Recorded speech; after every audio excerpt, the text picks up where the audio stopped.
Hello! For just a little while, I want to talk about Barefoot Ken Bob Saxton's excellent book, most excellent. 2 thumbs up. I'd give it 3 thumbs up if I had them. Christopher McDougall, author of Born to Run, gave Ken Bob a great recommendation, calling him the master in Born to Run. He described Ken Bob as the bearded sage of barefoot running, a very accurate description in my opinion, because I don't think anybody in America has spent more time thinking about, analyzing, experimenting, and mastering barefoot running. This book is filled with lots of great pictures, so it makes it kind of fun to read. Here's an entertaining picture of Ken Bob at home.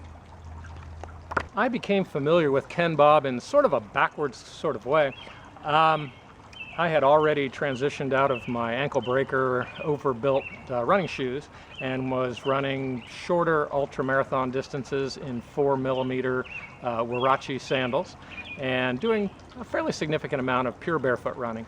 Now Ken Bob is a barefoot purist, similar to how I'm kind of passionate about a purely plant-based nourishment plan. Ken Bob sort of found me goofing off on YouTube and found something funny and made a comment, and so I finally went out and bought his book. I should have read it first, and that's what I'm recommending to you.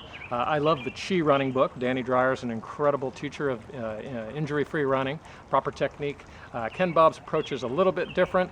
They both teach it very effectively. I've learned a ton just by studying the books. Found out that Ken Bob also loves to run with his dog, something that I spend a lot of time doing, and he's also a long-term fan of a plant-based diet. He grew up in the Midwest, now lives out in California. A really neat guy. He travels around the country and teaches barefoot natural running technique for free. This book is well worth the money. I highly recommend you read every page. I can't even begin to get into the details because there are just so many.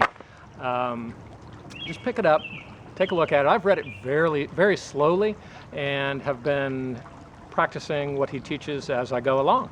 So I found that it helps, and this Saturday I'm going to attempt to run my first full 50-mile, I hope to finish a 50-mile trail race